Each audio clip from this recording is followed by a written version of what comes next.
Hello అండి. Welcome to Maguva channel the world. నేను మీ విజయ Raghava. Healthy food తినాలి కానీ టేస్ట్‌లో మాత్రం ఎక్కడ తగ్గేదిలే. కడుపు నిండిపోవాలి కానీ లావు మాత్రం అవ్వకూడదు. ఇలా ఆలోచించే వాళ్ళకి ఈరోజు నేనైతే ది బెస్ట్ అంటే బెస్ట్ రెసిపీ అయితే చూపిస్తున్నానండి. అది కొర్రలతో. కొర్రలు, మిల్లెట్స్ ఇవి వద్దు అని అవాయిడ్ చేసే వాళ్ళు కూడా ఈ రెసిపీని ట్రై చేసి తిన్న తర్వాత వాహ్! వాహ్! అని నాకు జోహార్లు వేస్తారు. నిజంగా అంత టేస్టీగా అయితే ఉంటుందండి. ఎక్కడ స్కిప్ చేయకుండా చూడండి. దీనికోసం అయితే కొర్రల్ని మనం నానపెట్టుకోవాలి. లంచ్‌లోకైతే నైటే నానపెట్టుకోవాలి. డిన్నర్‌లోకైతే మార్నింగ్ అయితే నానపెట్టుకొని పక్కన పెట్టుకోవాలి.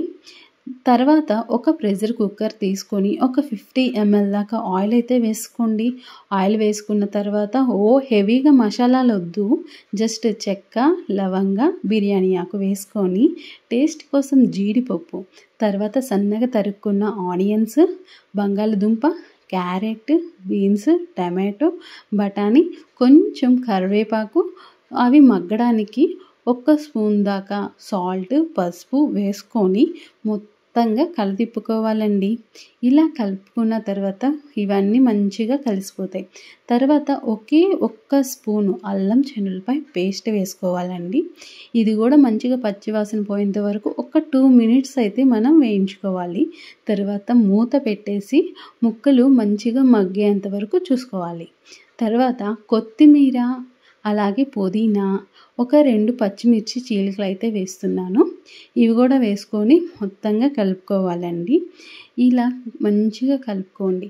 తర్వాత అయితే నేను సాంబార్ పొడి అండి. ఇది హోమ్ మేడ్ సాంబార్ పొడి ఒక స్పూన్ అయితే వేసాను. తర్వాత సాయి పెసరపప్పు అండి. ఇది మనం వండుకునే ఒక హాఫ్ అన్ అవర్ ముందు నానబెట్టుకుంటే చాలు, కొర్రలతో పాటు అక్కర్లేదు. తర్వాత ఈ పెసరపప్పు వేసిన తర్వాత మనం నానబెట్టుకున్న కొర్రలను కూడా దీంట్లో మంచిగా వేసుకొని మొత్తం కలిసేంత వరకు అయితే కలుపుకోవాలండి. ఈ విధంగా చేయటం వల్ల దాంట్లో ఉన్న మొత్తం స్టీమ్ అంతా వాటికి పడుతుంది.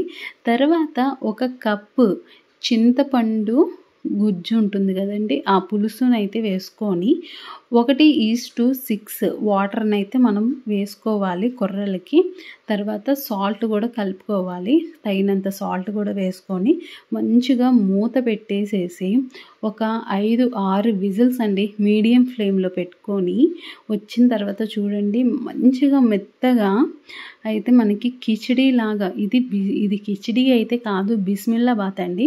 దీనికైతే మనకి ఎలాంటి సైడ్ డిష్ వేరే కర్రీ ఇలా ఏమి అక్కర్లేదు. 1:2లో మొత్తంతో అయిపోయిద్ది. ఇలా రెడీ అయిన దాంట్లో ఒక స్పూన్ నెయ్యి కూడా కలుపుకోండి మీరు. ఈ నెయ్యి ఎక్స్ట్రా మంచి టేస్ట్ అయితే ఇస్తుందండి నిజంగా. ఇప్పుడు ఇలా రెడీ అయిపోయిన దాన్ని ఒక బౌల్లోకి తీసుకొని నిజంగా మీరు తింటుంటే చాలా అంటే చాలా టేస్ట్గా ఉంటుందండి. కొత్తగా ట్రై చేసే వాళ్ళైనా, డైట్లో ఉన్న వాళ్ళైనా ఈ రెసిపీ ట్రై చేసిన తర్వాత మీరు డైలీ కంపల్సరీ ఇదే వండుకుంటారు, ఫిదా అయిపోతారు. సబ్స్క్రైబ్ చేసుకోండి.